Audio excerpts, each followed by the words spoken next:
our honored guest and scholar and Mufti Sheikh Abdullah Nana. Alhamdulillah, and just a brief biography is Mufti Abdullah Nana serves the global community as a teacher, imam, mufti, specialist in halal foods, Islamic finance, and much more. After graduating with honors from UC Berkeley with a degree in business and economics, he pursued higher Islamic studies in South Africa, attaining a master's equivalent degree in Islamic theology. Mufti Abdullah Nana, a widely accepted research scholar, has written and translated several publications in the fields of halal and Islamic financing.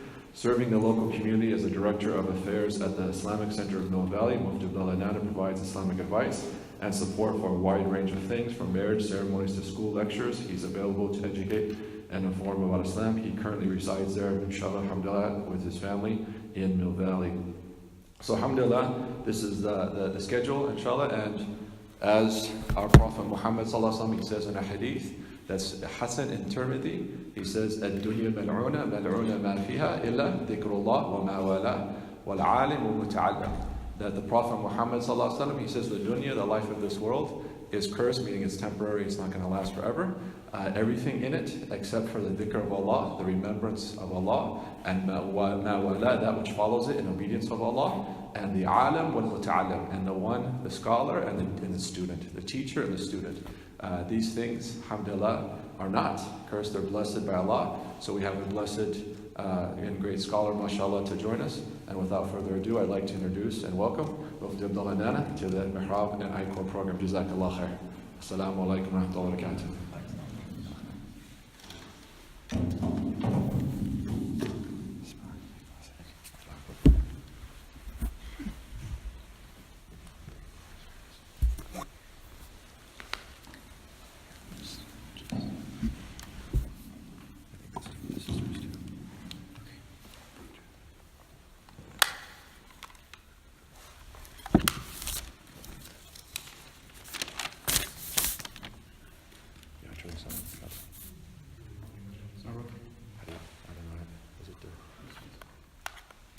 You didn't turn it on. Okay. Yeah. Oh, you have to hold it. Yeah. Okay. Jazakallah khair. Shukran. Jazakallah khair.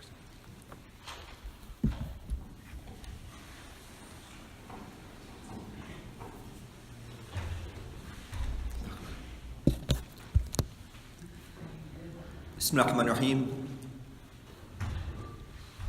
Alhamdulillah bil alameen. Wassalatu wassalamu ala nabiyyil kareem wa ala alihi wa sahbihi ajma'in. Wa ba'd. First of all, I would like to thank all our attendees.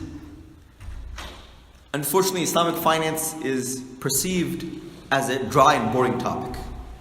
People think, right, I heard some woman saying yesterday, there's no point about the lecture tomorrow, we'll just let our men go there. They handle the finances anyways, we're not going to attend. So for many, we see this as an intimidating topic or a really boring topic. But let us go back to the days of Umar radhiyallahu anhu, the great Khalifa, the second rightly guided Khalif.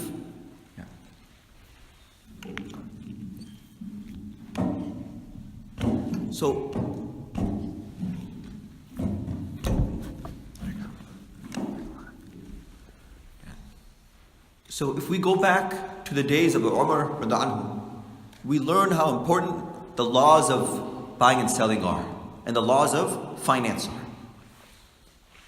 It's mentioned in the books of history that there were many stores in Madinah al-Munawwara at that time, and people had various stores selling various things. So the Khalifa himself, Umar radhiyallahu anhu, he would not allow any person to open up a store in Medina, to do business in Medina, until he had personally tested them on the laws of riba and interest. Right? This was the standard of education, or the basic Islamic literacy which was required during that time. Fast forward to our era, almost every single one of us is involved with the stock market in some way, whether it's IRAs, whether it's personal investing, whether it's 401ks, and so on.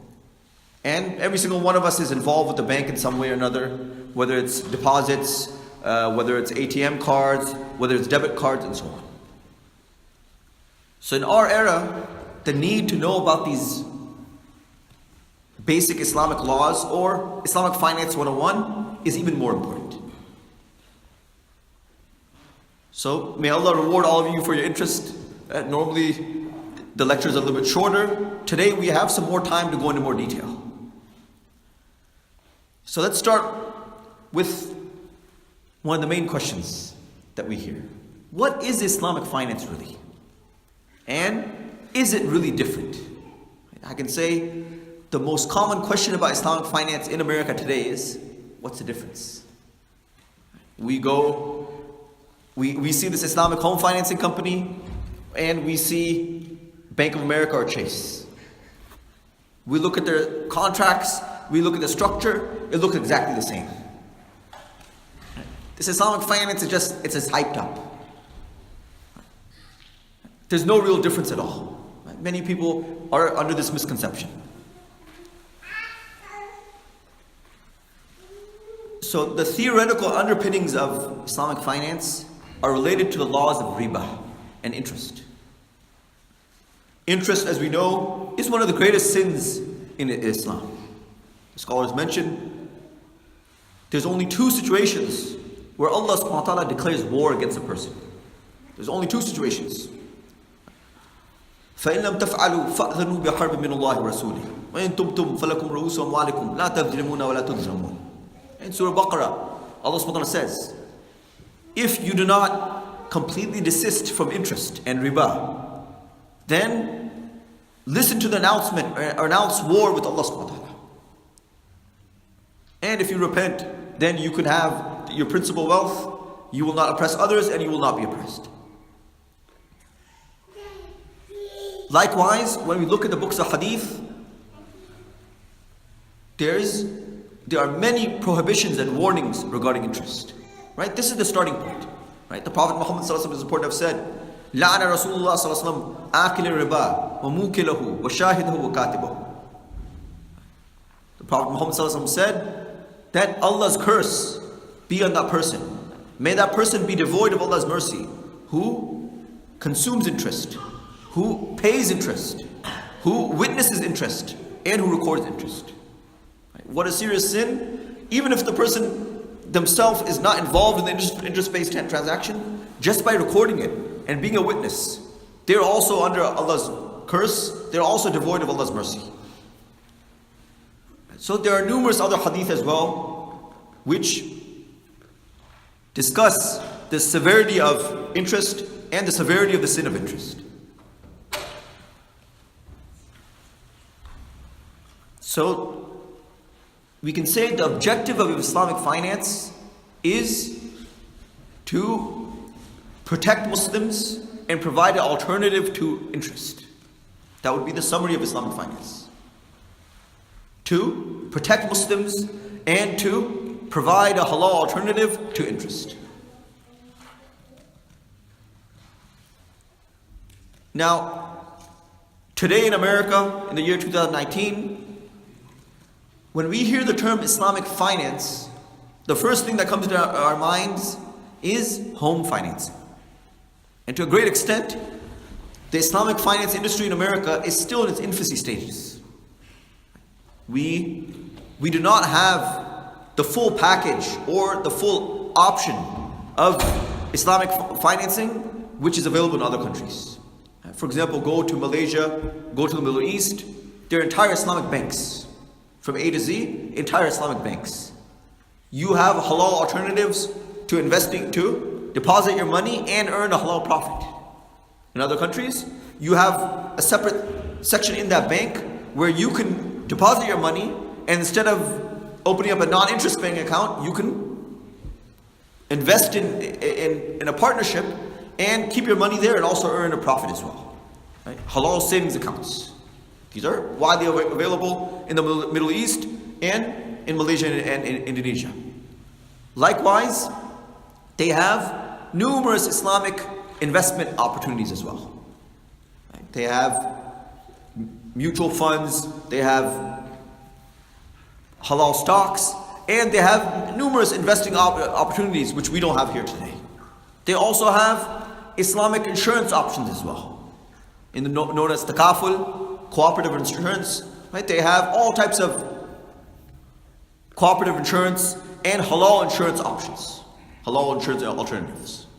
They also have car financing as well, and interest-free loans as well, or we can say joint partnership loans, or joint partnership investment opportunities. So the summary is, other parts of the world are far ahead of us, and they're far more advanced. Right? They have the complete deal, they have the complete package.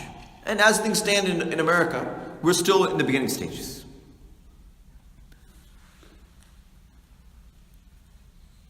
So this is the summary of the definition of Islamic finance and its objective. Right? How can Muslims in their daily business dealings and in their daily life, how can they stick to the halal way and avoid interest? Right? This is the basic objective behind Islamic finance. And the challenge is that there are nuances and there are technical differences which can change a transaction from halal to haram. This is the challenge. Sheikh Muhammad Zakaria has written an excellent book. It's entitled The Virtues of Tijarat, The Virtues of Business. Right? I highly recommend reading this book. Right? It gives us a good overview of business dealings as a whole and the Islamic ethics and values. Right? This is another topic also altogether, Islamic business ethics and guidelines and sunnah practices and best practices. Like how to buy and sell, how to lend money, how to claim back money, how to ask for a debt again, and so on. Right? We have numerous guidelines which the Prophet Muhammad ﷺ has taught us 1400 years ago. The virtues of tijarat, or the virtues of business, right? The book has been translated in English. It's also an excellent book. And while we're on the topic, perhaps the best book on the topic of Islamic finance in English is written by Mufti Usmani of Pakistan. And many of the concepts which I will discuss today are taken from that book. The name of the book is An Introduction to Islamic Finance. This book is widely available, and you can also get a PDF of the book online as well. An Introduction to Islamic Finance by Mufti Usmani. Right? This is the best introductory book and the best initial book to study in the field of Islamic finance.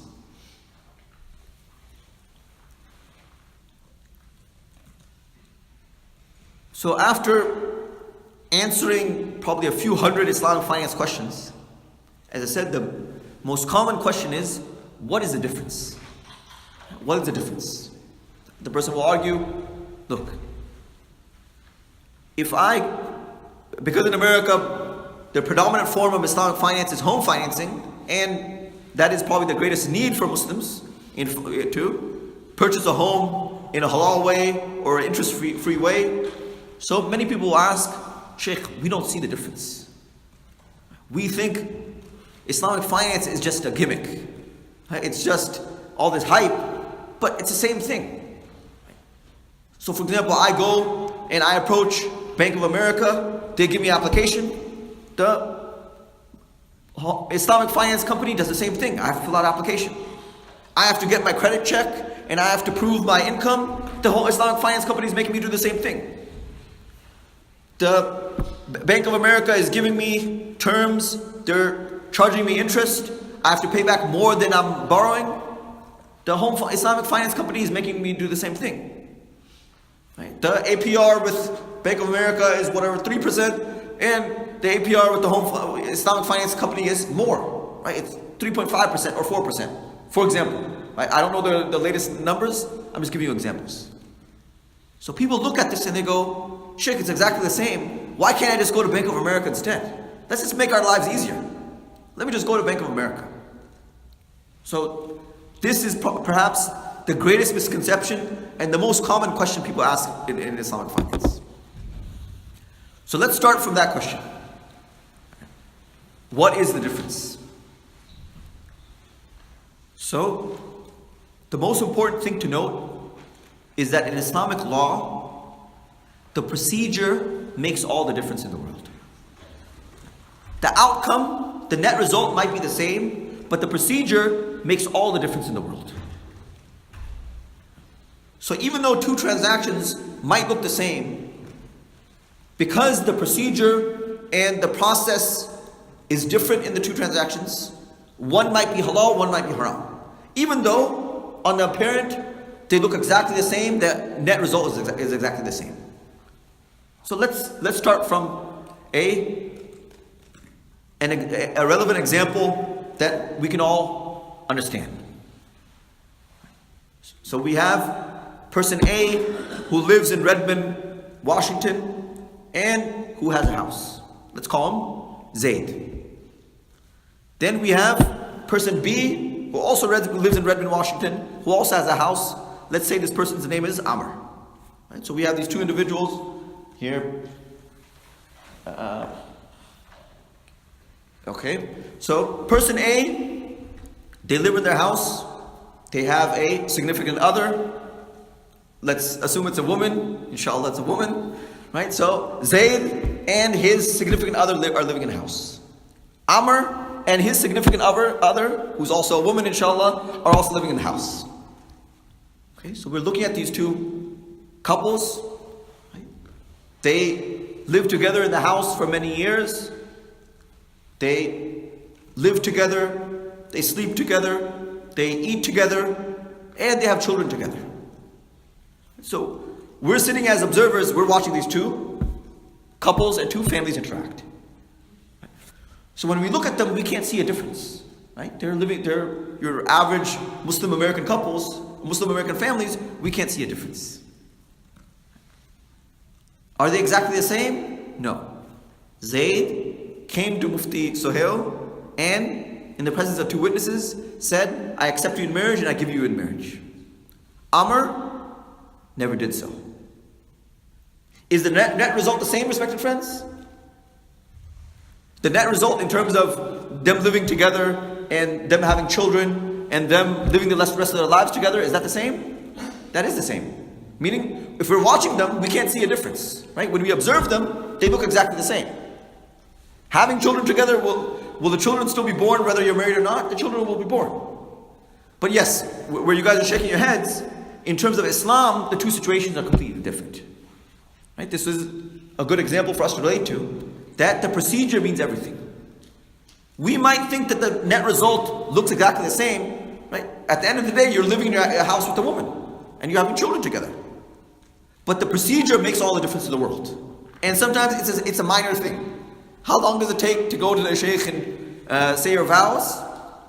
Maybe 2 or 3 minutes. Actually, I've timed it a few times. Maybe 2 or 3 minutes. But can you see the difference? Right? The procedure makes all the difference in the world. So let's move on. You might ask, let's take an example which is related to buying and selling. Right? This is an example about marriage. Right? Let's actually get to finance. And let's get to business, and let's see how the example works in the field of business. So there's also a legal precedent from the life of the Prophet Muhammad ﷺ that we can understand as well. Sheikh Muhammad Zakaria mentions this in his book, The Virtues of Tijarat, and this is mentioned in Sahih Bukhari and Sahih Muslim. So the story is, Abu Sa'id Khudri narrates that Bilal anhu, right, the Muazzin and the great companion of the Prophet Muhammad ﷺ, once he wished to feed the Prophet Muhammad ﷺ. So he looked at what he had, and he had 2 sa' or 2 pounds of inferior quality dates. Right? So we know when we go to Saudi Arabia, or even if we're eating California dates, right, they vary in quality. So medjool are normally $7, $8 a pound. Organic medjool get up to $10 a pound. And then, for example, you have the cheaper dates.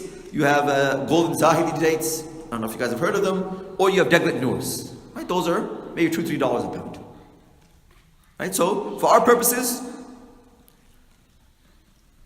Bilal radiallahu anhu has cheap quality dates, let's say 2 pounds of cheap quality dates. Here he has this on one side. And he wants to trade these for 1 pound of quality dates. For example, ajwa or medjols, 7, 8, 10, 15, $20 a pound. Okay, so what are the Islamic laws regarding bartering?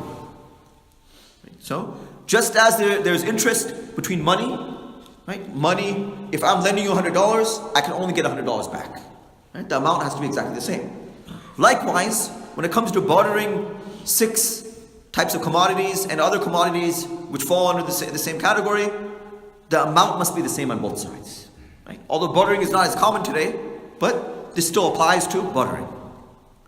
So for example, if I have 1 pound of dates on one side, I can only trade it for 1 pound of dates. This is the Islamic law, this is mentioned in hadith. And it must be done in cash, irrespective of the quality. So, even if I have my 1 pound of cheap dates, $1 a pound, on the other side, my friend, he has 1 pound of ajwa, the amount still has to be the same. 1 pound for 1 pound, there can't be any disparity between the two amounts. Right? That is the Islamic teaching. So Bilal wanted these quality dates for the Prophet Muhammad ﷺ. And he wanted to feed the Prophet Muhammad ﷺ these quality dates.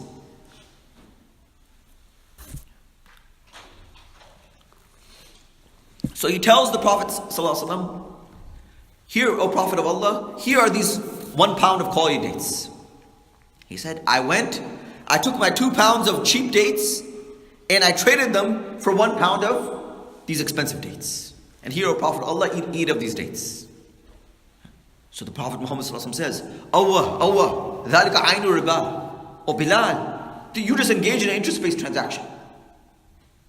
You just engage in an interest-based transaction. This is riba. But then the Prophet Muhammad ﷺ showed Bilal that there's a halal alternative. That there's a halal alternative. So even though you're not allowed to sell 2 pounds of cheap dates for 1 pound of quality dates, there is a halal alternative. And the Prophet Muhammad ﷺ showed Bilal how to do it the right way. He said, Oh Bilal, take your 2 pounds of cheap dates and sell it to the person for example, 1 dirham or $1. Take your 2 pounds of cheap dates and sell them to the person for $1. Then take your $1 and buy the 1 pound of quality dates. Is the net result the same, respected friends? In terms of the outcome of the transaction, are the 2 transactions exactly the same? Yes. Is there a difference in the halal status of the 2 transactions? Yes. So does everyone see? The 2 transactions look the same. At the end of the day, Bilal will get his 1 pound of quality dates. But the way getting there and the procedure makes all the difference in the world. The first transaction, trading the 2 pounds directly for 1 pound of quality dates, that was haram, that was an interest-based transaction. In the second example, selling the 2 pounds of cheap dates for $1, then using that $1 to buy the 1 pound of quality dates, that's a halal transaction. So these examples are there to illustrate the nuances of Islamic finance. The procedure makes all the difference in the world. And if the procedure is correct, then that transaction will be declared lawful and the transaction will be valid. And if the procedure is incorrect, then the entire transaction will be invalid, it will be an unlawful transaction. Does everyone understand these basic concepts? Okay. So we will spend some time discussing the basics of Islamic finance, and inshallah in our second session we will discuss some contemporary issues related to zakat, and we'll discuss some contemporary issues related to Islamic finance. But let's start with Islamic finance itself and home financing. Let's start with home financing. Right, so we're going to take a real life example and we're going to use props here as well. So, in the Islamic finance world, one of the most common forms of halal financing, right, These are terms. It's useful to learn many of these terms.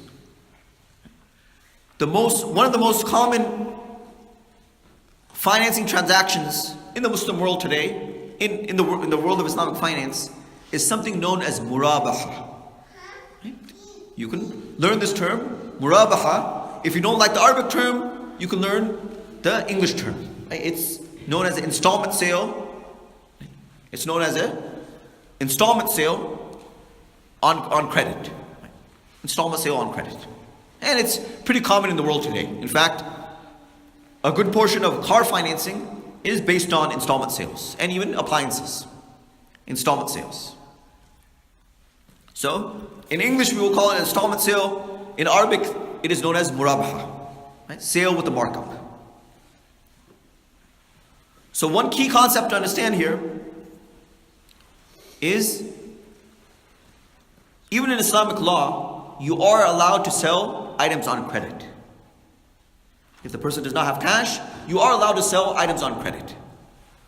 And the cash price can be different from the credit price. That's key to understand, because you're selling an item. Right? You're selling an actual item. You can say, look, this is the item I have in front of me. If you have cash, it's $10. If you have credit, it's $15. The difference is, you're selling an item. This is a tangible item, right? It's something which has value, which has intrinsic value, and it can be bought and sold. On the other hand, there's no such thing as the time value of money in Islam. Right? Money cannot be traded for money. Or money cannot be traded for a credit price of money. There's no such thing as the time value of money. And another way to explain it, you cannot make money off of money. So, the law is, if I lend you $100, if I lend you these $20, I cannot charge you for the value of using this money or the price of using this money. I cannot ask for $21 back. I cannot not ask for $21.02 back. You cannot make money from money itself. Right? This is an Islamic principle. Otherwise, it will fall under riba, it will fall under interest. But a tangible item, right? Those laws don't apply here. Right? This is money. This is a good. This is a tangible item. I can sell this for whatever arbitrary price I wish to. Right? If the brother wishes, the two of us come with understanding. I sell it to him for $500. Right? If he's okay paying that amount of money, if I'm okay selling for that amount, right? Whatever the two of us agree on, we can agree upon. Right? But when it comes to money, right? If I finance something, if I finance a transaction, if I lend money, I can only ask for the same principal amount back. Okay, does everyone understand those concepts? Okay. Can you ask questions or that? So if there are clarification questions, quick questions, we can take them right now. More detailed questions. So I'm sure you guys are going to ask about some of the home financing companies in America today. You have specific questions. So the more detailed questions we'll leave for after the Dhuhr, inshallah. It's a clarification question. So I think what you just said that basically you can't ask for more money for the same amount of money. Correct. And earlier you said that you can't get the same amount, you can't get less days for the high quality days. So does that mean does that apply to anything then? For example, let's say if I had a chair, can I now exchange that chair for 2 chairs? Or is that only for So good question. So this is it's a good question. It's a more advanced question. Okay. Right? So the summary is this. The Prophet Muhammad ﷺ mentioned 6 things in particular. When it comes to bartering, so the issue with money is straightforward. Right? The amount has to be same on both sides. When it comes to other goods and items, right? It depends. The Prophet Muhammad ﷺ mentioned 6 things in particular, right? Which are mentioned explicitly in the hadith. And dates are one of them. Right? Gold and silver is another one. Barley, wheat, and so on. Now, when it comes to other items, which aren't mentioned in those 6 in that hadith, the scholars differ. Right? So the Malikis have their own stance, the Shafis have their own stance, the Hanafis have their own stance. So for example, for many food items, the same law would be applicable. Right? If you're trading, for example, let's say cut up almonds for cut up almonds, diced almonds for diced almonds, the same thing would apply. Right? And of course, there's some variations in the madhabs, but the summary is, the six things which are mentioned, the scholars looked at the rationale behind the six and the common theme behind the six. And each madhab then applied it to other things beyond that. But generally that's going to apply to bartering. Right? Bartering when you're trading goods for goods. Okay, so now we're going to move forward and look at a basic example of Murabaha, right, which will highlight to us how many Islamic home financing companies work today.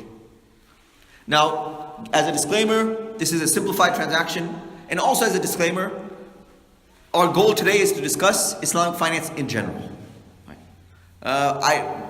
Some people will bring in the home financing company in the back and answer questions about them and try to sell the product. Right? We're in the masjid, we're in the house of Allah subhanahu wa ta'ala. This lecture will stick to generalities. We're not going to go to specifics. Right? So we won't endorse one. We won't promote one company here and have you guys sign up and etc. Right? This is a general lecture.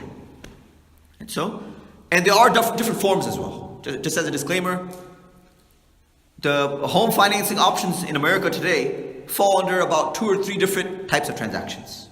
Right? Murabaha, diminishing partnership, Ijarah, and so on. Right? So, as a disclaimer, there are others. Murabaha, or credit sales or installment sales, is one of the most common. So let's look at a real life example here. Brother, what's your name? Shakir. Okay. What was the third thing you said? Murabaha? So Murabaha, installment sales. Then you have diminishing partnership. Right. Then you have Ijarah or lease to own. Very similar to lease to own. Yeah, lease to own. Yeah, lease to own. So we'll cover the basics of all these transactions and the requirements and the guidelines for them as well. But let's take a look at how Murabaha works. So we'll say this desk represents property A in Redmond. Right? This is a house which is for sale in Redmond. Okay, so Brother Shakir is here with me. We're going to look at two types of transactions here. And yes, they are very simplified, you guys. We're not going to look at down payments. We're going to look at a very simplified form. Right? The actual transaction, as a disclaimer, will be much more complicated. But we just want to understand the principles behind these transactions. So, transaction A will be a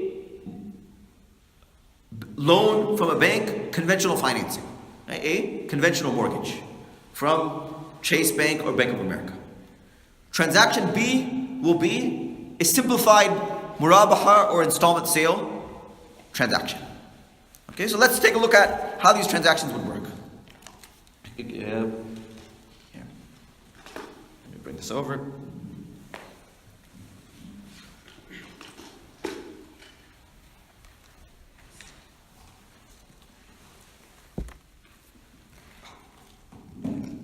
Okay. So the scenario is as follows. But the Shakir wishes to purchase a house. And the assumption is he does not have the cash amount for the house right now, as is the case with most people living in Redmond. Right? He does not have the full cash saved up where he can buy the house outright. Right? That's an assumption. So in scenario A, for the conventional financing, he will approach, he wants to purchase his home, he will approach, for example, XYZ Bank. He will approach XYZ Bank. And for the purposes of, we'll assume the value of the house is $200,000. Which is pretty low. I know it's low. Right? We'll assume it's $200,000. Right? Can you get a house in Redmond for $200,000? I don't think so. Right? But let's assume that because I only have a $20 bill right now. Right? So this represents $20,000. So Shakir wishes to purchase the house. He doesn't have cash. He goes to the bank and he applies for a mortgage. He applies for a conventional loan. So the bank will say, okay, what is the house you want to purchase? What's your credit history?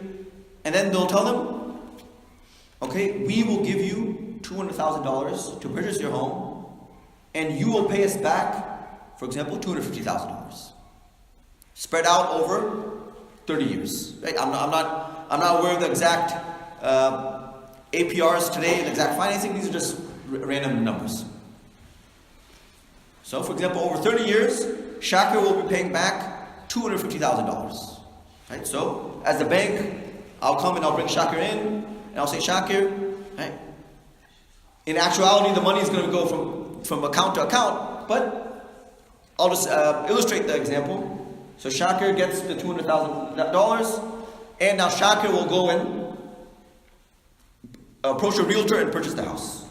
So then Shakir takes the house, right? And Shakir goes and purchases the house. Okay, so Shakir has his house, and what does Shakir pay back now? Okay, so what transaction did Shakir enter into? An interest-based transaction. He will pay the bank back $250,000 over 30 years. Okay, does everyone see how that works? Right, so over time, he pays me back, okay, $300,000 over 30 years. Does everyone see how the transaction works? Can everyone see why that transaction is not permissible? Right? How much money did I put in as a bank? Right, $200,000. What did I get back? $30,000 or $300,000. Right? So, for the bank, this amount will be haram. For Shakir to give that amount will also be haram as well. Right? The transaction is based on interest. Right? Can everyone see how that transaction worked? Okay, now let's look at the Murabaha or the installment sale transaction. Okay, so here, Shakir, this back. Okay. Okay, so let's bring brother. Why don't you come in the picture? Inshallah, we need a third person. The Murabaha transaction there'll be a slight variation in the Murabaha transaction. So, brother, what's your name? Naveed. Okay, so come over this direction. Okay. So now in this case, Shakir wishes to purchase the house. Naveed is a seller of the house. Naveed currently owns the house, right? And I am the Islamic bank here. I won't give myself a name. XYZ Bank. Okay. So in the first case, in the first scenario, conventional financing, in the mortgage, between me and Shakir, the house was an independent transaction. Right? I will get my financing, Naveed will get his financing, he'll go purchase the house separately. Right? That's between him and the seller. In the Islamic financing case, it's a little bit different. Right? The bank also gets involved. The Islamic financing company also gets involved. Okay, so the scenario is as follows. Murabaha installment sale. Naveed owns a house which is currently worth $200,000. Does anyone see that? Right, so look at the examples here, you guys. You can see the illustration. It's between me, Naveed, and Shakir. Naveed owns this house which is worth $200,000. Shakir is looking for a house, and Shakir doesn't have cash. He wishes to purchase this house which is worth $200,000. Can everyone see the example? Right? The dynamics are: Naveed is the seller. He currently owns a house. Shakir is the buyer. I am XYZ Islamic Bank. Okay, so the scenario is as follows. Shakir approaches me. He says, look, I don't have cash. I wish to purchase this house from Naveed, but I don't have the money to do so. Right? So can you hook a brother up? So Shakir then comes and approaches me. So I'll say, okay, Shakir, you wish to purchase this house? Okay. I will take $200,000 as the XYZ bank, and I will first purchase the house from Naveed. I now purchase the house. I am the legal owner of this house as XYZ bank. Then I'll say to Shakir, you wish to purchase this house? Now these are my terms. This is the price I'm offering. I will sell you this house. The face value is $200,000. I will sell it to you with a markup for $300,000. I will sell it to you for a markup for an installment sale to be paid over 30 years. You're going to pay me $300,000. Right, so I'll conduct this transaction, and now over time, Shakir will pay me back. So there's two. Oh yeah, okay. So Shakir is going to pay me back $300,000. Does everyone see the two scenarios? Now, what's the difference between the two scenarios? Can everyone see the difference between the two scenarios?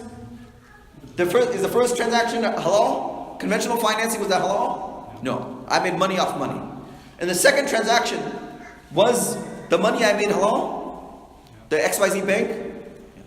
Because, in short, this is what they refer to in the finance world: asset-backed financing versus money-backed financing. Can we see the difference? In the first scenario, the house was never part of the picture. It was a straightforward loan. In the second scenario, right, the entire transaction was based on the asset. It was based on the house. And the money which was made from the house, not from money. Right? So let's review whether you get back your money. Okay? So let's review. In transaction A, the extra $100,000 was riba. It was haram money. It's interest-based money. In transaction 2, with the Murabaha installment sale, the extra $100,000 which the bank made was halal profit.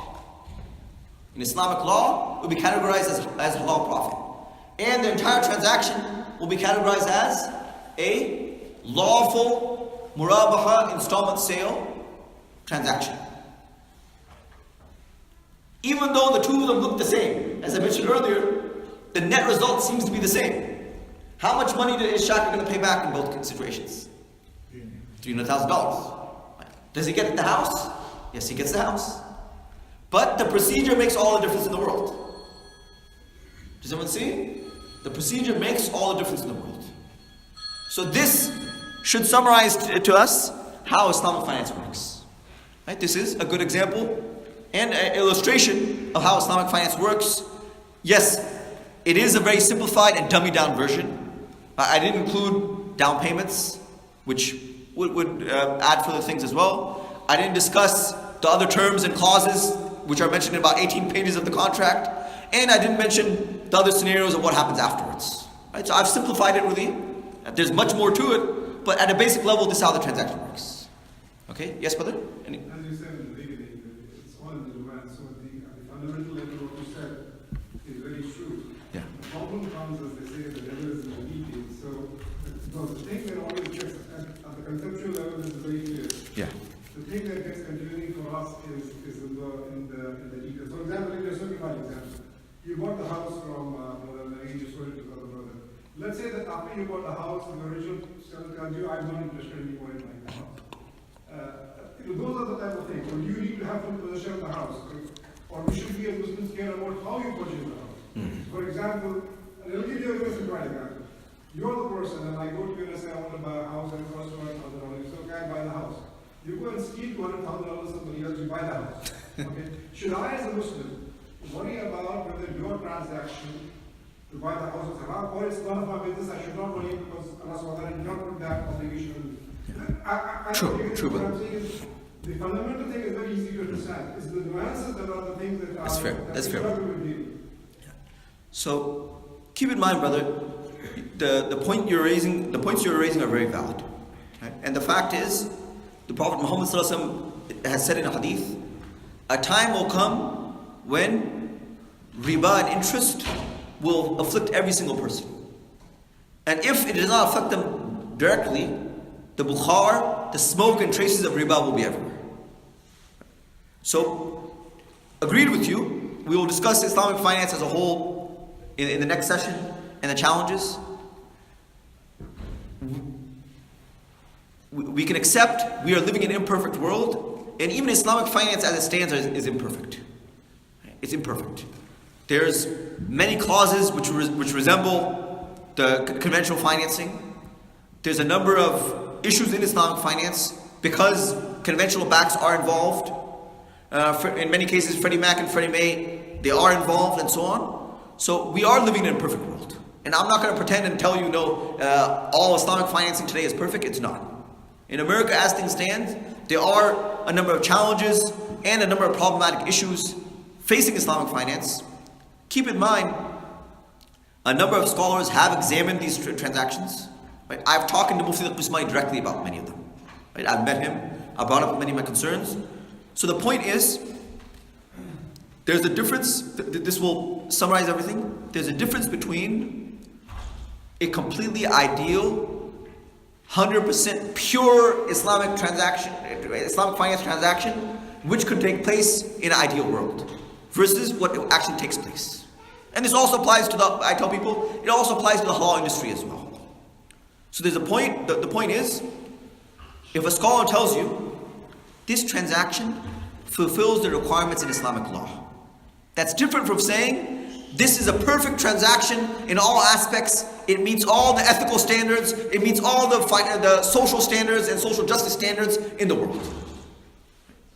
So this, when a scholar says this meets the basic Islamic requirements, he's telling you that in a normal transaction, these are the requirements for a transaction to be valid, the item being sold has to be known, the price has to be known, etc. The basic requirement is met. Right? And I tell people that the same thing applies to, for example, slaughtering an animal. Right? So, for example, we take a cow, sometimes this happens, right? Farmer Bob calls up Shakir and says, I got a really good deal for you, Shakir. I have a really good deal. There's this cow that's about to die. I'll sell it to you for $100. The normal price is $1,000. Right? He's about to die. Come over here, Shakir. Right? I'll sell you this cow. I'll give you a discount. So the animal has disease inside of it. The animal has been raised in a very unhealthy way. It's never seen the light of day. It's been inside of a pen, a feedlot its whole life. But when Shakir goes and says, Bismillah, Allahu Akbar with a loud voice, and he cuts all the vessels, will we say that animal is halal? Does it fulfill the requirements of being halal? We'll say yes. Will we see that that animal is healthy and is it an ideal level of halal? No. And so Islamic finance is very similar. Right? The challenge which the scholars face, the banks are behind the scenes. They're putting requirements. They're covering themselves. Right? They're trying to ensure that they're protected in any way possible. So as a result, the final transactions which we see with the details, as you mentioned, the devil's in the details, those final transactions lack many aspects of an ideal transaction. It's a fact. Those transactions lack many aspects of the ideal transaction. In some cases, there are late fees. In some cases, there are other aspects as well. They require insurance, XYZ. But when the scholars will look at it, the scholars are trying to, number one, their goal is to provide a halal alternative. They're trying to give you an alternative to Bank of America, a pure interest-based transaction. And they're looking at the basic requirements. They're saying, these are the problematic aspects. There's a technical aspect in Islamic law. Does a problematic clause render the entire transaction invalid? Or is it a problematic clause, but the transaction is still valid? This is a technical point which the muftis and experts in Islamic finance discuss. Right? So, there might be aspects which are not ideal, but still the transaction might meet the basic requirements in Islamic law. This is the summary. And I'm sure in the Q&A and the questions, many of these controversial aspects of Islamic home financing will come up.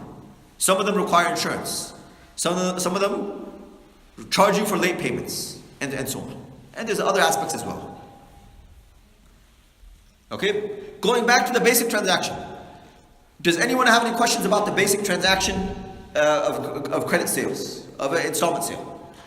What if the Islamic loan, the person who's issuing the Islamic loan itself is giving the loan based on riba? Correct. Okay, so good question. So I'm assuming your question is, XYZ bank, they can charge an arbitrary profit when that bank sells this product, this house to Naveed, they can choose what level of profit they want to charge. Right? So they're going to mark it up. Right? The cash price is 200,000. They're going to mark it up to a higher amount. Now, when they determine that higher amount, what criteria or benchmark are they using? Is that the question? No, I mean the bank that is issuing a loan to me. What if the home finance company, the Islamic one, right? Yes. So when it is first buying the home from Brother Naveed, what if they are itself indulging in riba-based transaction from another XYZ Correct. bank and then issuing me Islamic loan? Correct. So those are also concerns as well. Like the brother pointed out, should we be, if we are buying a product from a person or selling a product to a person, should we be concerned where they're obtaining their financing from and what type of transaction they're engaging in before they sell the product to us or before they buy the product to us? Right? So again, the scholars in the Islamic finance field will focus on the transaction between the bank and the customer. Right? That's what they're focusing on. We don't know in all cases where, if we're buying or selling a car to a person, we don't know where their funds came from. We don't know if they went to a bank or if they didn't. Right? We're not involved in that transaction. But when that person comes and pays $5,000 cash for our car, right? We sell our car, right? We're not in a position really to audit that person. Where do they get their $5,000 and so on? So, in an ideal world, yes, XYZ Islamic financing company, they should have halal funds where they can buy the house from Naveed. In the ideal world, agreed. They should have a halal source of income or source of capital where they can buy the house from Naveed.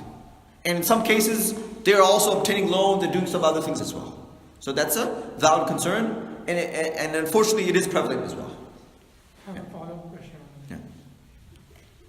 So I keep hearing that there are levels of riba, and the last level of riba is to witness to person talking about the loan and not reacting on that. Yeah. So will we be falling under that category if we are indulging in an Islamic loan where the funding are being received from a riba? Good question, brother. So the approach which I've seen the experts in the world, Mufti Usmani, you have Sheikh Yusuf De Lorenzo, Sheikh Nizam Yaqubi, and others. Right? The approach they've taken is they focus on the transaction between, right, the customer and the Islamic bank. That's the main focus of the transaction. Right? There are things going on in the back end. We can divide it into the front end versus the back end. And as a whole, in the back end, these transactions are taking place, but the customer is not directly involved. This is the point here. The customer, in terms of his awareness and his responsibility, he has a say in the transaction between him and the bank. He is involved. He has a say in the transaction between him and the bank. He has a right to see the contract, and he has a right to discuss the terms of the contract with XYZ bank. Right? He is not fully involved or does not have a say in what's going on with the XYZ bank and other people in the back end. So because he's not directly involved, he will not be held liable, inshallah. He will not be held liable. Yes, these transactions are going on, but he does not have a say, does not have a voice in determining what's going on in the back end. Yes, but basic question. So what's wrong in exchanging low quality dates with high quality dates? Yes, but yeah. So, good question. That's the original hadith. You could say it has to do with the fact that these items the Prophet Muhammad ﷺ wished they should be complete in quality in how they're traded. Right? So these two items these two genre of dates, they should always be from the same type, and there should be equality. It's more in the spirit of equality and justice that the amount traded should always be the same. It's a principle of equity. You can describe it as a principle of equity. And it's similar to the concept of money. Right? The Prophet Muhammad ﷺ mentioned gold, silver, and he mentioned dates, wheat, and barley. And another way of looking at it is, in those 6 things, quality is not considered, the item being sold is being considered. And in spirit of equity and fairness, the amount being sold should be the same on both sides, irrespective of quality. Right? That's one way to explain it. And if that doesn't work, the hadith, right? The hadith are the divine words of the Prophet Muhammad ﷺ, which he received in revelation. Right? He might have a greater principle which we are not aware of. Right? It's explicitly mentioned in hadith. Yeah, so I wanted to know if you know what is considering the divine revelation, but apart from that, if you have more information on that. So the summary the scholars say, you could say those 6 items are such categories which quality is not considered. And there should be equity in those items. And you can look at dates were widely sold during the time of the Prophet Muhammad ﷺ, and there was a need to barter and trade dates back and forth.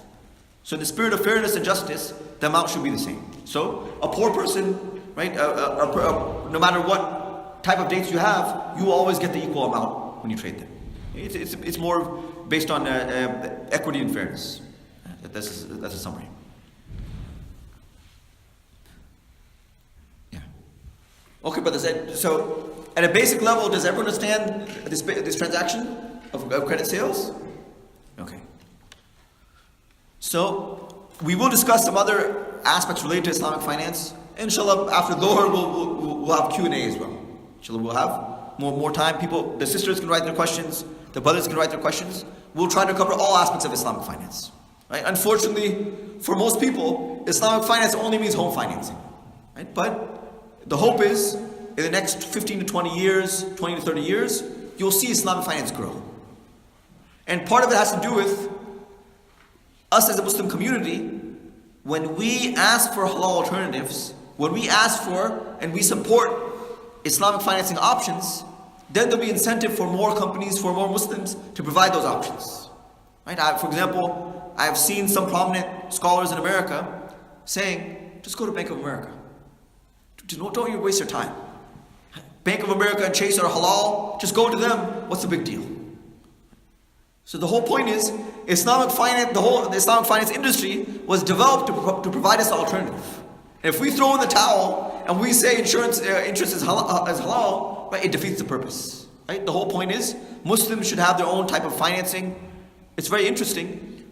Even in the UK, they have interest-free car loans. Right? My friend, when I visited the UK, on his car he had a sticker, XYZ company, interest-free car loans. And you're saying many non-Muslims prefer these loans as well, right? They see it as socially responsible investing. Right? Many non-Muslims are also joining Islamic finance, just as many non-Muslims are interested in the halal food. Many of them are also interested in Islamic finance. Its alternative to conventional financing is based on the principles of equity. And the more educated we become, the more we ask for halal alternatives, right? You'll see, inshallah, in 15 to 20 years, you'll see many more halal alternatives, inshallah.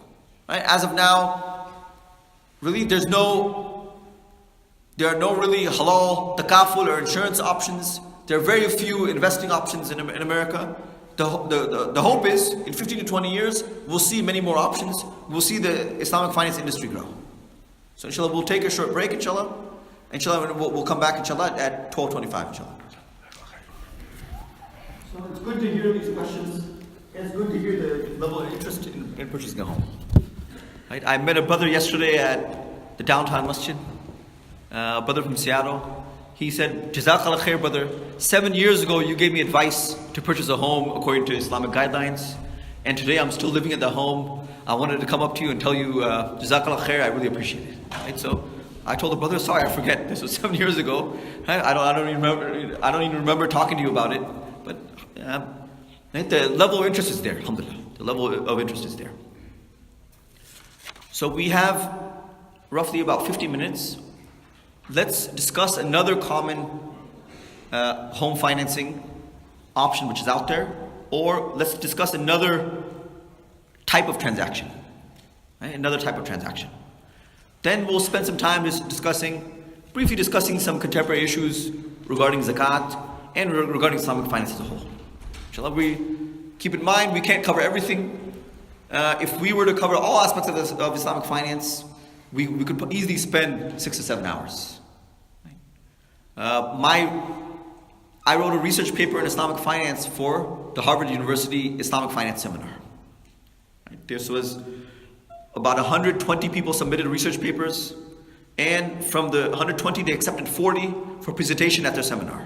So my research paper was accepted for presentation at the seminar. From those 40, 10 were accepted for publication into their journal. And my research paper was accepted. Right? That was regarding the halal form of taqaful, based on the waqf model, which Mufti Usmani has written about extensively. And one of my greatest accomplishments in life, I wrote that research paper in English, and I forwarded it to Mufti Usmani himself.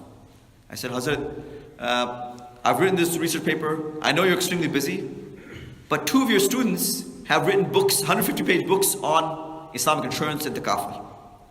I said, if you could forward my research paper to them and get their feedback. So 2 weeks later, I get an email directly from Mufti Usmani. My student, Dr. Ismatullah, has read your research paper, and he says it's well written. Right? So I consider that one of my highlights in life and accomplishments in life. Right? But that's regarding takaful and Islamic insurance. Currently, we don't even have any real takaful or Islamic insurance options in America. So let's talk about something known as a shirkatul mutanaqisa, or a diminishing partnership. This is a little bit more complicated. I will say it's a little bit more complicated. And whereas we can say the Murabaha model or the installment sale model, it's more like a 2+2 transaction. Diminishing partnership is about 1,000 transactions in one, literally. It's about 1,000 transactions in one. And the Murabaha is mentioned more in the classical books, right? People have heard of it, some variation of it. Diminishing partnership is mentioned in no classical book in Islamic law. It's a completely new beast. And in America today, the guidance model commonly uses the diminishing partnership model. Right? I don't work for guidance. I'm not officially affiliated with them. Right? But because this model is common, right, I wish to discuss this model, and we'll go through a practical demonstration of this model. So Mufti Usmani and Sheikh Yusuf De Lorenzo are among the world experts in Islamic finance. I've spent time with both of them, less time with Mufti Usmani, but we should be aware of this organization known as AOFI. AOIFI, AAOIFI. This is the gold standard in Islamic finance in the world today. They have written a set of standards in English which are about 300 pages long. So unlike the halal industry, where worldwide there's no universal standard, in Islamic finance there is a universal standard. And people mention AOFI as the gold standard. If you follow AOFI, you're legit. That's just a summary of it. And if you're associated with AOFI, if you're aware of the standards, right, you can throw it out there. It is the gold standard, and people respect it. It's widely accepted in the world today. And Mufti Usmani, Sheikh Yusuf De Lorenzo, Sheikh Nizam Yaqubi, Sheikh Abdul Sattar Abdul Ghudda, they are involved with AOFI, and they have developed those standards. So nevertheless, What does it stand for? I think the accounting, it's a long term. I think you have to look it up. It's a long, I don't recall offhand. But their standards are out there, and there's also even training classes in America as well. So whoever's interested in Islamic finance, there are many opportunities out there. There's online degrees you can get, even as bankers, even as professionals. You don't have to be a scholar. There are courses which are out there. For example, Ethica Advisory, they offer classes online for anyone who wants to learn about Islamic finance. So you can get certificates, you can get accreditation, you can get degrees on Islamic financing, and you can work on developing the expertise in the field of Islamic finance. Unfortunately, to get the experience, you probably have to go to Dubai or the Middle East. Right? But there's a great demand for Islamic finance professionals. And there are great opportunities as well. So AOFI, the Accounting and Auditing Organization for Islamic Financial Institutions. Too long. AAOIFI, Accounting and Auditing Organization for Islamic Financial Institutions. So whoever's interested in Islamic finance, there's basic reading you can undergo. There's online classes. There's seminars. There's certificated courses, and so on. So diminishing partnership is a new concept developed by the Islamic finance scholars to provide an alternative to interest again, and to meet the regulatory requirements in America and other countries. So the challenge is, you and I can discuss a Islamic finance model, but if it can't work in America, if the regulatory requirements cannot be fulfilled, it's useless. Right? So we need to ensure that it meets the halal requirements or the Islamic requirements, but it also can fulfill the regulatory requirements of American law. Right? So this is the challenge. So those people who are involved with this model, Mufti Usmani is perhaps the pioneer of the diminishing partnership. He wrote about this in his book, and he described the whole process. And this model for diminishing partnership in America took 2 years to develop, and took hundreds of hours of meetings with Islamic finance scholars, lawyers, and professionals in the industry. And in the end, they developed a 215-page document which highlights all the clauses and all the details. As the brother said, the devil's in the details. The details are 250 pages long, 215 pages long. So I spent some time talking to Mufti Usmani about this, and also Sheikh Yusuf De Lorenzo about this as well. So in short, the diminishing partnership, it's a variation on the classical partnership model. The classical partnership model, two individuals decide to jointly invest in a business or a property. This is straightforward. It's been around for probably hundreds, if not thousands of years. A classical partnership model. Right? For example, 50-50. Right? We, two individuals, myself and Shakir, we both put in $100,000. We purchase a store, we purchase the business, and we share the profits. Right? That's your classical partnership, which is commonplace and it is well known. So this model is known as the diminishing partnership model. It's a variation on the classical partnership model, and it's a little bit more complicated as well.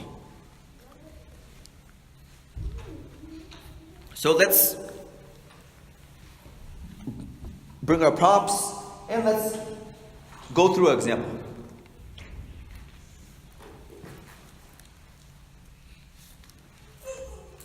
Okay, so I will need Naveed, if you can come join me as well.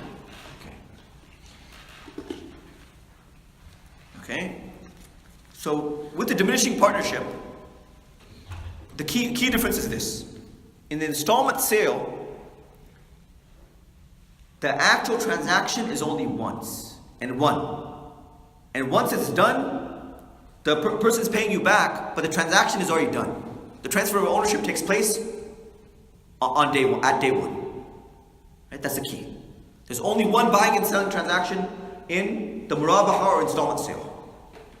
So, just to review, when as Islamic Bank, when I sell the house to Naveed, we'll say, Naveed, I will sell you this house and transfer this house over to you. You'll become the owner right now. And you agree to pay me back over 30 years, you're going to pay me back $300,000. So even though he's paying me back every month, the transaction's done. He's the owner of the house from the get-go, from day one. So that's a key point to understand. Diminishing partnership, the transaction itself takes 30 years. And every month there's a new transaction. So if you think about it, if you add it up, there are literally hundreds of transactions in one large transaction. Does everyone understand that concept? You'll see from this example. Okay, so Shaka, if you can go to the right a little bit. Okay, so again, Naveed is the owner of the house currently. The current value of the house is $200,000. I am XYZ Islamic Bank, and Shakir he's the end customer, he's the end purchaser of the house. So Shakir wishes to purchase the house, and he has, for example, he has $20,000 cash available to him. Okay, Shakir has $20,000 cash available to him.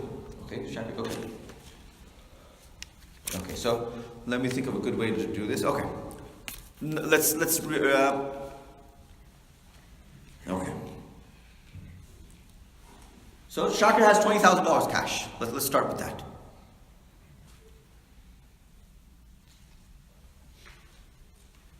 So Here, let me think of a way to do this. So let me get the numbers here. Okay, so here. I want to keep the example the same as the Murabaha one as well. But let me think about how I'm going to do this. Okay, let me see this. So, okay, actually let's do it this way. Okay, let's do this. Let me use your 10th child. Okay. Okay, let's start again. So, Shakir wishes to purchase the house. Right? Shakir does not have the full cash to pay for the house. He does have a partial payment, which we can consider to be the deposit. So Shakir does have some money, but he does have the down payment. So let's say the value of the house is $200,000. Okay? So Naveed is selling for $200,000. This time, when Shakir comes and says, I wish to purchase the house, I said, brother, hold my hand. Right? We'll shake our hands. We're going to purchase the house together. So it's going to be a partnership. The key here to understand it, it's going to be a partnership. Right? So looking at the terms again, the cash value is $200,000. Shakir and I say, look, we're going to partner together and we're going to purchase the house from Naveed. Right? So let's say for argument's sake, the value of the house, the price of the house is $200,000. We hand over the $200,000 to Naveed. Right? We are now the owners of the house. Does everyone see this? We are now the owners of the house. Now, the transaction has only begun. So what happens? Between myself and Shakir, we come up with the arrangement. What's my objective? Right? I don't want the house. Who wants the house? Shakir wants the house. And what's Shakir's objective? Shakir wants to live in the house. Right? I don't need the house. I'm busy doing my own things. I have plenty of houses. Shakir is the one who needs the house. So myself and Shakir, we come up with the agreement. And we say, Shakir, look, we are joint owners of the house. You don't have all the money for the house right now, but you have a steady income. Right? You'll be earning a certain amount of money every month. Let's come up with the arrangement here. Right? This is where the diminishing partnership kicks in. Diminishing partnership. So, we come up with a detailed payment schedule and we come up with a detailed plan for the next 30 years. So, we're going to factor a few things in. Number one, in the beginning, for example, I might have 50% ownership. Practically, I won't have 50, it'll be more like 80 or 70, right? Depending on the down payment and the requirements of the down payment. So I'll say, Shakir, we have two transactions which we're going to engage in. There's going to be two independent transactions, and we're going to sign off independently on these transactions. We both, in this example, we both own the house 50-50. Okay, so let's take that. Shakir, we're coming up with a rental agreement between you and I. There's going to be a rental agreement between you and I. That, for the next 30 years, we're going to be co-owners of this house, but I will lease my share of the house, 50% of the house, to you based on these terms. And this will fluctuate every month. I'll explain why. The amount of rent will fluctuate every month. But it's predetermined. And we know for the next 30 years what the amount's going to be. Right? So, Shakir, I'll say, I don't have any use for the house. I will now rent the house to you for the next 30 years. And these are the terms. Every month, you're going to pay this amount of rent to me for using my share of 50% of the house. Okay, that's transaction one. Transaction two. Shakir and I will come up with a series of promises to agree to purchase. Because right now, Shakir owns 50% of the house. What's his objective? He wants to be 100% owner of the house. So for example, every month, on a separate basis, he will buy back 1% of the house for example, $1,000. He will buy back 1% of the house for $1,000.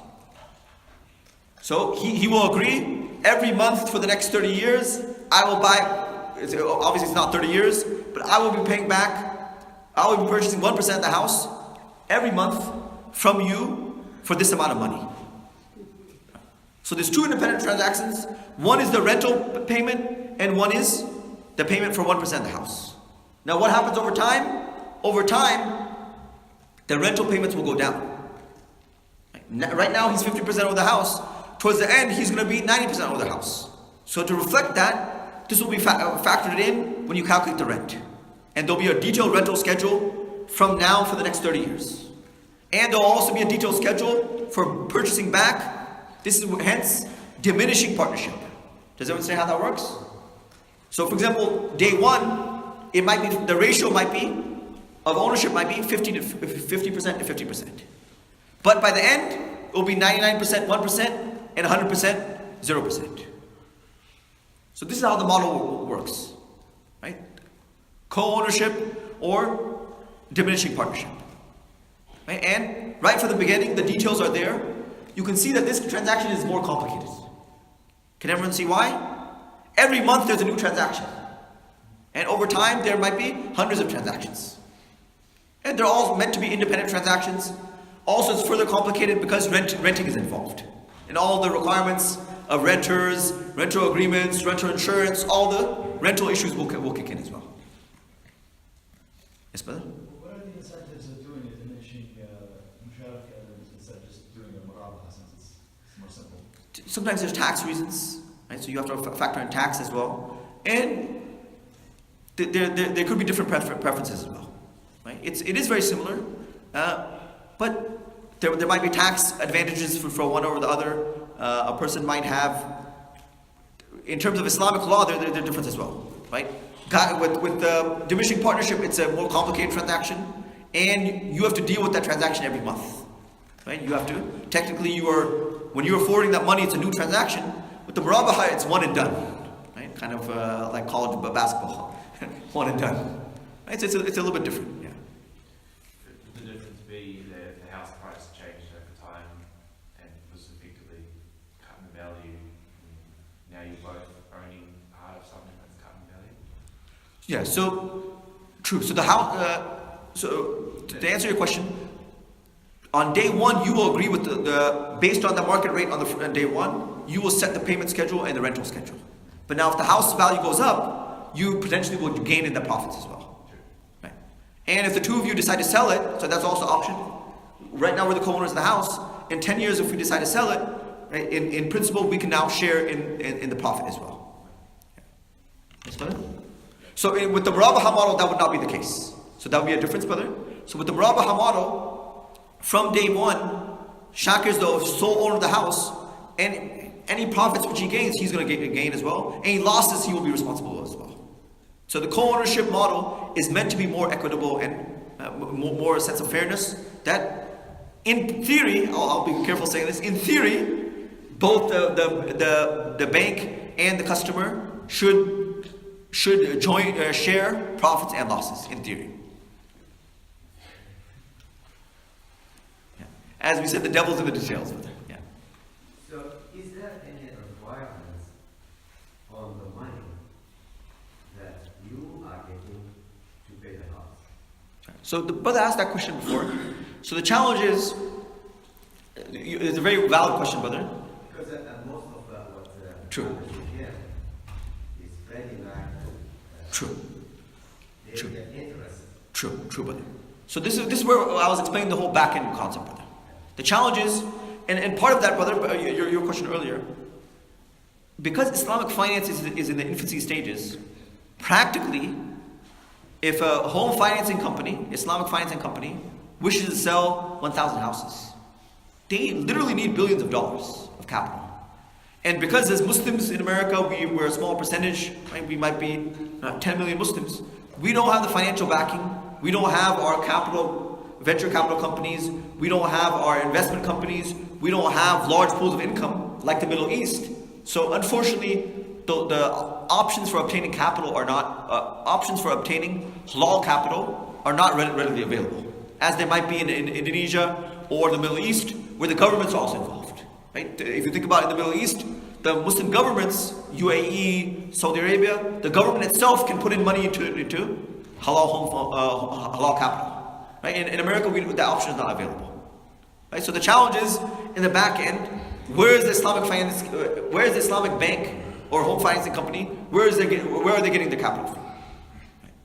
So, but the difference is many of them, they'll do that initial transaction, but they will involve other people, right? Either before or afterwards. They will involve other banks or Freddie Mac or Fannie Mae before or afterwards. Okay, so those are advanced questions, brothers. For the purpose of understanding diminishing partnership, does everyone understand in theory how it works? How does the diminishing partnership works? And so this is also another halal alternative, right? And there are different companies offering this model in the world today. Right? There are some companies who offer this model. For the purpose of covering all bases, there's also another model known as Ijarah, or lease to own. It's also another option as well. So normally the way it works, right, I would say this model is a little bit more, involves a higher level of risk. But Ijarah, or rent to own, is commonly used for machinery. And, for example, tractors, equipment, machinery, and it's all, to some extent, used for electronics as well. Not as common, but it is used. So Mufti Usmani describes this as well. Ijarah would mean the same house, right? I tell Shakir, I am the owner of the house. I have to be the owner of the house in order to lease it to Shakir. So for the whole transaction, for the 30 years, I will remain the owner of the house. Right? As a bank, I own the house. I will lease that house to Shakir for whatever, $2,000 a month. And so I will charge him a certain amount. Then I will tell him, Shakir, at the end of 30 years, we will re-examine the situation and I will make an offer to you to sell you that house for $1. At the end of 30 years, if you've made all your payments, you're regular with your rent, then I will offer to sell the house to you for $1 or whatever fixed cost, whatever it is. It will be a nominal cost normally. Right? So, Shakir will be involved in that transaction. I will remain the owner of the house for the whole 30 years. Shakir will live in the house as a renter, and if everything works out in the end of 30 years, then we will do a separate transaction, and at the end of 30 years, Shakir has a chance of getting ownership of the house. But the question is, 15 years in between, if Shakir has financial issues and can't pay rent, what happens? And what about the equity he's put in for 15 years? Right? Challenge is, the money he's invested for 15 years can potentially go down the drain if we change our mind 15 years later. But in principle, that would be how Ijarah or rent to own works. Right? You rent in the beginning, and at the end of the transaction, you have the right to buy the house outright. And there are some companies that offer this model as well. Okay, does everyone understand that model? Ijarah or rent to own. Okay.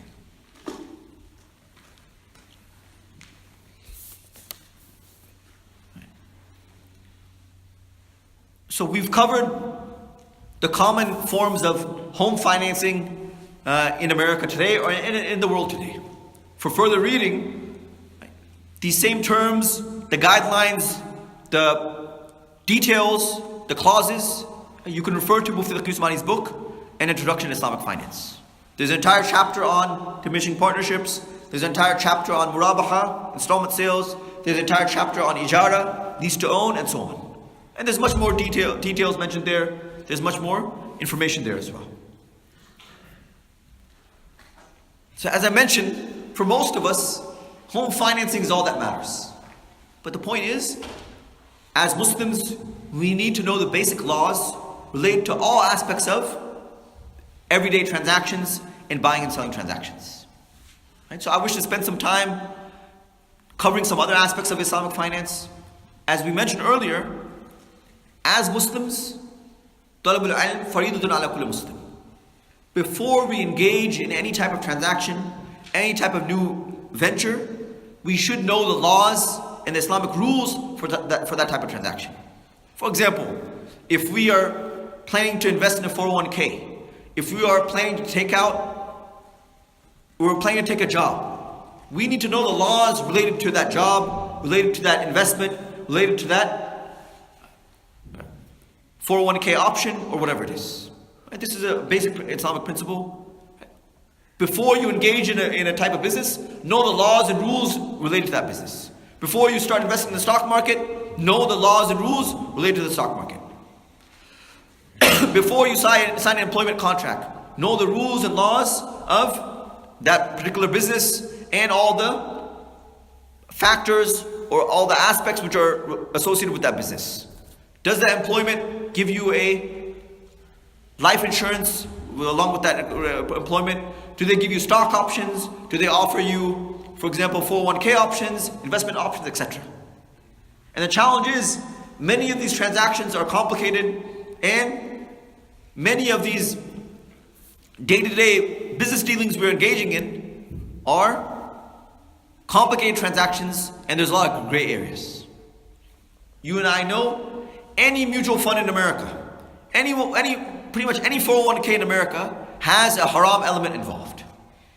There are bank stocks, there are bonds, there are financial companies, in pretty much any portfolio, any mutual fund you'll find in America today. So the challenge is determining what is halal, determining what is haram, and also factoring that in as we enter into those transactions. So 401ks are one of the most common questions people have today, and zakat on 401ks is also one of the most common questions. So in brief, as Muslims, we have some guidelines for investing in any type of stock or any type of a share of a company. Let's keep that in mind. We have some guidelines and we have some ethical teachings as well regarding those investments. So the most important one, the primary business of that company which we are investing in must be halal. Right? So no casino companies, no Donald Trump casino companies, no alcohol companies, Bud White is out of the question, and etc. Right? No, for example, right? No music companies, and so on. Right? Death Row Records, I know you guys. So that's the most common one. Beyond that, there's also some factors to consider as well. And these are more nuanced, they're more detailed. So I recommend looking at the AOFI standards. There's a whole chapter in the AOFI standards about investing in stocks. And Mufti Abdullah Nana has also written about this in his introduction to Islamic finance. So another requirement for Muslims investing in stock companies is the illiquid assets of that company must be at least 33%. The point here is the company you're trading in should not be entirely based on liquid assets. It should not be entirely be a cash-based company. They actually should own some properties, own some equipment, or own some stock or merchandise, so that they're considered a tangible asset versus a liquid asset. That's a summary of it. So 33%. At least 33% of non-liquid assets. Yeah, illiquid assets, correct. And for the most part, most companies will meet that requirement, but it is another technical requirement as well. And going back to the main predominant business of that company, you might see a company like Walmart or Amazon, etc., which engages in halal trading and which trades halal items and also trades haram items as well. As we know, pretty much any supermarket in America, you're going to have some alcohol there, some pork there, some haram products there, and you're going to have some halal products. So the cutoff given by the AOFI standards and the cutoff given by scholars, at least 95% of that company should be halal. And the vast majority of that company should be halal, and a small percentage of haram ingredients or haram products will be allowed, but the vast majority should be halal. 95% should be halal. And there's some other requirements regarding the debt ratio of the company as well, which you can read about further in Mufti Abdullah Nana's book. There's another aspect Mufti Abdullah Nana factors in. Like I said earlier, interest is everywhere. And interest affects everything, unfortunately. And even if a person tries to avoid interest themselves, somehow or another it's going to affect you. The smoke of interest will touch you somehow or another. So we have thousands of companies in the stock market today. And to a great extent, these companies are not Muslim companies. They do not run by Islamic principles. What does that mean? Any company like Apple or so on, which has cash reserves, they're not going to leave those cash reserves lying there like many Muslims do. If they have cash reserves, they're going to earn interest. Right? They're not going to waste their money. Right? The time value of money, they want, if that cash is sitting there, they're going to earn some interest off of it. And as Muslims, right, we are not allowed to earn money through interest. The vast majority of the companies in America will earn money through interest. Right? It's part of standard business practices. Likewise, we mentioned earlier that up to 5% of a company's income might come from haram sources. For example, pork, alcohol, etc. So if the vast majority of that supermarket's earnings comes from halal earnings, what do you do about the 5%? How do we reconcile? And with our teachings, what do we do about that 5%? So the AOFI scholars and Mufti Usmani came up with a solution known as purifying your wealth. They've described this in detail, purifying your wealth. What this means, for example, you've invested in XYZ company, right? I'm not here to endorse specific companies, but you've invested in an XYZ company, for example. And let's say you look at their balance sheet, you look at their investments, and you determine, for example, 3% of that company's income comes from selling pork, for example. And 1% of their income comes from interest. So the procedure would be as follows. Right? If you receive dividends or if you receive capital gains, you will purify your wealth and give that 4% of haram income from that company, you will give that 4% in sadaqah. Does everyone understand that? Where did the 4% come from? 3% we assumed was from haram sources and 1% was from interest-based sources. So you calculate that from looking at the balance sheet, and now when you have earned income through this company by selling the stocks of this company by capital gains, you will, or by dividends, you will give that percentage of 4% of your total income to sadaqah to the poor. Does everyone understand that concept? It's known as purifying your wealth. Right? You can say it's a compromise, or it's a way to reconcile with the current practices of the stock market and giving us a halal alternative or halal way to invest in the stock market. Yes, brother? Sheikh, will you make intention for sadaqah and for niyyah for Yeah. hajj? Yeah. So, Can you please repeat the question, sisters? yeah. So the brother said, I gave the example of that 4% giving that in charity. Will you make the intention of charity? Yes, you can make the intention of charity. Right? So it should be given to the poor. Right? Yes. Your point is there. Ideally, give it to the poor without intention of reward.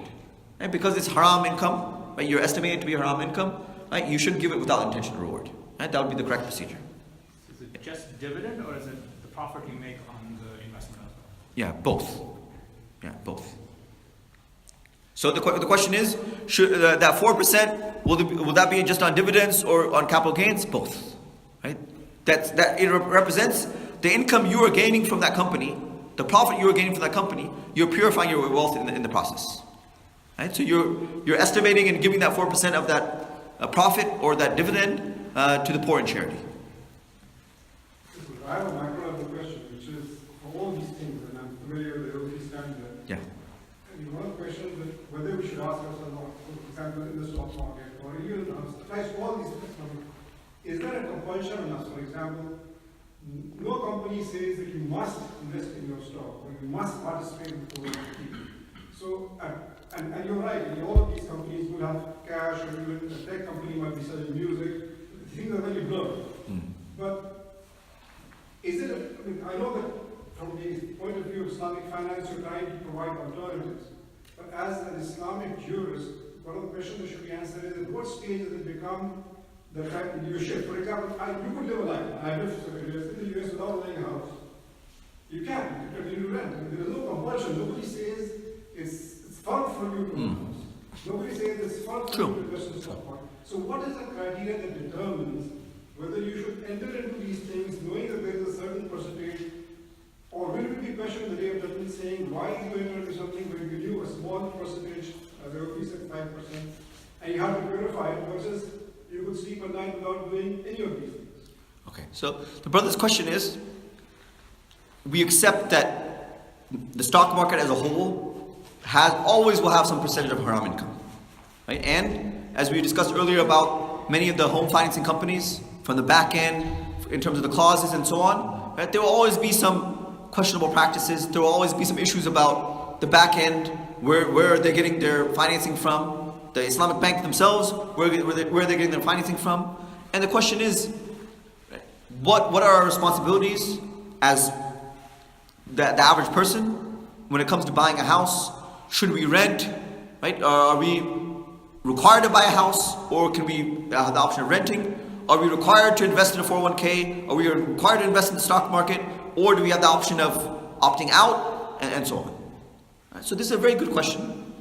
And inshallah, let's take a few minutes to discuss this. Let's start with Mufti Usmani's quote himself. He mentions this on his website after being involved with Islamic finance for the last 30 years. He too acknowledges there are temporary solutions and there are long-term solutions. And he also acknowledges that there are models of fairness, equity, and cooperation between Muslims versus unfair and unjust models. Right? So, I'm being frank with you. Mufti Usmani argues the Murabaha is not an ideal model. It's a temporary solution. It's not an ideal model. In terms of fairness, we as Muslims should be doing 100% partnerships with 100% sharing of risk and 100% cooperation together. Right?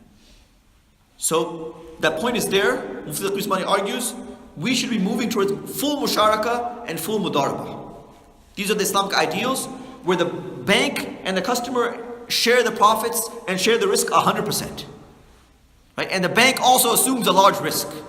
As things stand right now, right, the banks are CYA. Right? They're covering their backsides. Right? They're doing, in terms of the clauses and the details, the devil in the details, they are covering themselves in any way they can. They're lowering the risk in any way they can, and they're placing as much risk as possible on the customer. This is a fact. Right? I'm being honest with you. Mufti Usmani himself says that when we started Islamic finance 30 years ago, we said these are temporary bandages. The Murabaha is a temporary solution to take people away from interest. But what happened? The banks, the industry, the Muslims as a whole, they took that bandage and ran away with it.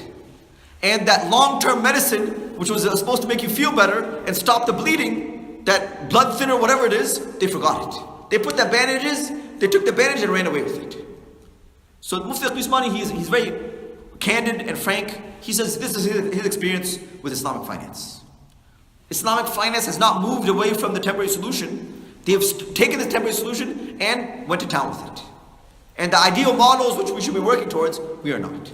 So the fact is, what you're pointing out, I'm the first to agree with you, that we have a right to be critical with Islamic finance. We have a right to question many aspects of it, and rightfully so. There are many questionable clauses. There are many reasonable concerns and fair concerns.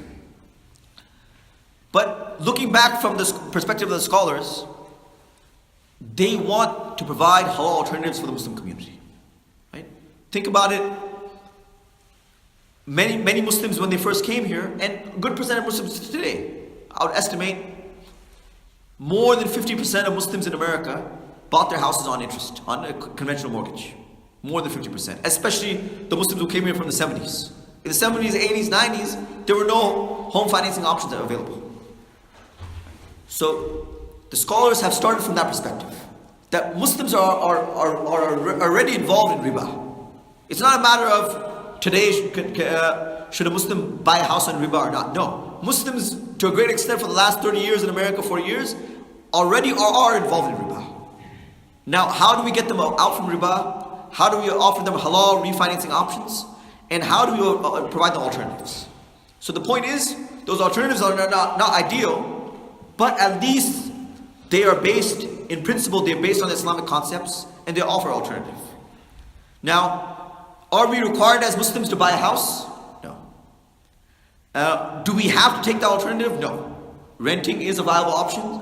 I know many pious Muslims who came here who said we're gonna avoid interest in any way we can. We're gonna avoid long-term debt. That's also another ethical question as well. As Muslims, are we encouraged to be involved in debt? No. Our Prophet Muhammad ﷺ was extremely strict. To such extent, if a person in the beginning stage of Islam, if a person passed away owing money, the Prophet Muhammad ﷺ would not read their Salatul Janazah. He greatly discouraged debt.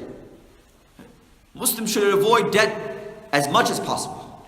So looking at the ethics, looking at the ideals of Islam, there are many things for us to consider. At the same time, it depends on the person's individual level of taqwa. Istafti qalbik. This is an individual decision for every person. People actually ask me, Sheikh, you told us XYZ home financing company is halal. But do you think it's a good ethical and moral decision? I said, that's two different things. Right? It depends on you. Do you feel that you will be earning this amount of income through your job for the next 30 years? Is there a need for you to go live in a house? Can you rent an apartment? Right? Do you feel confident you can pay back this loan over 30 years? Right? Do you want to be involved with this debt? Right? It depends on your personal preferences, and it depends on your personal beliefs as well. Right? How strongly do you feel about debt, etc. Right? So there's different factors. How large is your family? How practical is it for you to stay in a rental place? Is there a valid need for you to get a house, etc., etc. Same thing about the stock market. Right? Are there other halal investments you can engage in? Do you have to invest in the stock market? Right? That's also a question as well. Right? It's a matter of taqwa, it's a matter of piety, and every person is different. Right? So, going back to the responsibility of the scholars will tell you, like that example, I said that cow which was sick. Right? Any scholar will tell you, if you sever the vessel of the throat, say Bismillah, that sick cow will become halal. Is that cow good for you? No, that's a separate issue. Right? That's something, the health issue, that's up to you, you have to determine. But when the mother slaughtered that cow, were the basic requirements met? The scholar will tell you, the fatwa is, it's halal. Taqwa or health, that's something you have to determine. Right? So, to a great extent, the Sharia Islamic finance experts and the Sharia advisory experts, they will focus on the basic requirements of halal. And they will say, beyond that, you do your research, you look into the situation, and you see, are you comfortable with this or not? Are you comfortable with the controversial issues? Are you comfortable with the level of debt? That's an individual decision. So again, as a disclaimer, I have worked with UIF in the past, University of Islamic Financial, but I am not here with a big sign here or with a big backdrop. I'm not here selling you anything. I don't have anything personally financially to gain. I want to make that disclaimer clear here, right? I'm not here to look for your business. I'm not here to sell you anything. We're sitting in the house of Allah subhanahu wa ta'ala. We want to keep things as general as possible, and we're discussing these different models. And there are multiple halal models out there, and there are some questionable models out there as well. The challenge we have as well in the Islamic finance industry is certification, oversight, and Sharia advisory or Sharia advisory boards. Right. So, inshallah, I'll answer the question later. The challenge is when you take a 215-page document, as is the case with some companies, or you take a 30-page document, the average Muslim or the average person doesn't know how to read the contract. Right? There's technical terminology and technical language there. What's going on? Sometimes you don't understand what it's saying. So, how do we know that investment, Islamic home financing option is really halal? And unfortunately, remember the earlier point we brought up. Is there really a difference?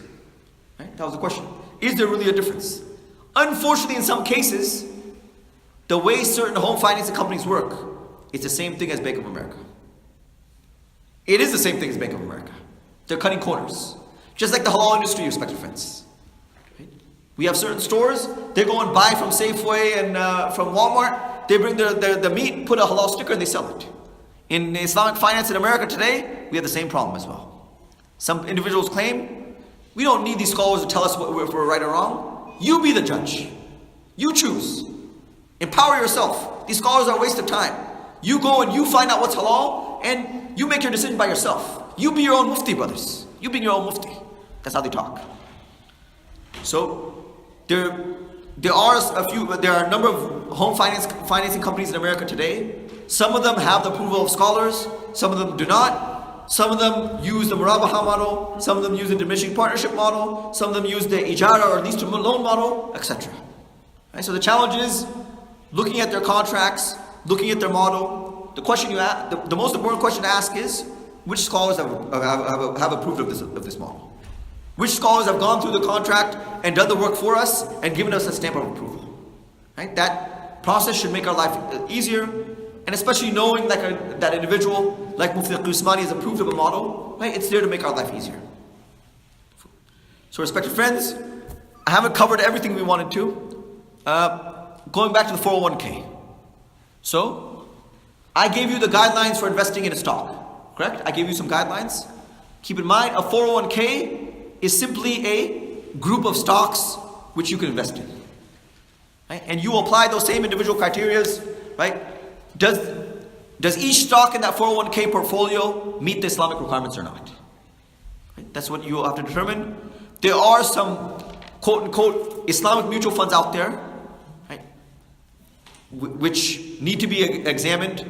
Which stocks do they include? Do they fulfill the criteria, etc.? But in theory or in principle, there are some Islamic mutual funds out there as well. Okay, last point before we end, inshallah, for Dhuhr. Zakat on 401k. So let's say you've invested in your 401k for a number of years, and you have a significant amount of money in your 401k. Right? How do you calculate your zakat? So the simple answer is, go to the website, Zamzam Academy, Zakat on 401ks. Right? There's a well-written research article by Mufti Abdullah Nana in about 12 pages. The summary, I'll give you the nutshell. Although there are different opinions among the muftis, according to Mufti Abdullah Nana and according to me, you will give your zakat on the full amount of your 401k, without subtracting penalties and early withdrawals and taxes. You will give your zakat on the full amount of your 401k. That is the opinion of Mufti Abdullah Nana. And if you want to read the article online, zamzamacademy.com, zakat on 401ks. Inshallah, so we will end this program right now for the time being. The lecture portion is done. The Q&A will be inshallah after Dhuhr. So the plan is as follows. Inshallah, we will break for right now to get ready for Salat al-Dhuhr. Salat al-Dhuhr will be at 1:30. After Dhuhr, we will have some light refreshments and snacks. And inshallah, you can send your questions. From the sister side, you can write your questions, forward your questions. From 2 o'clock, we will begin the Q&A session, inshallah. And inshallah, in the Q&A session, as a disclaimer, I'll try to avoid discussing specifics of specific companies, right? That's something which can be done at an individual level. But we will try to answer other questions related to Islamic finance, whether it's car financing, whether it's insurance, etc. We will cover those questions, inshallah, at 2 o'clock, inshallah. For the Q&A, inshallah, if you have longer questions, you can write them, or you can raise your hands as well. The sisters, inshallah, can also forward the questions for the Q&A, inshallah.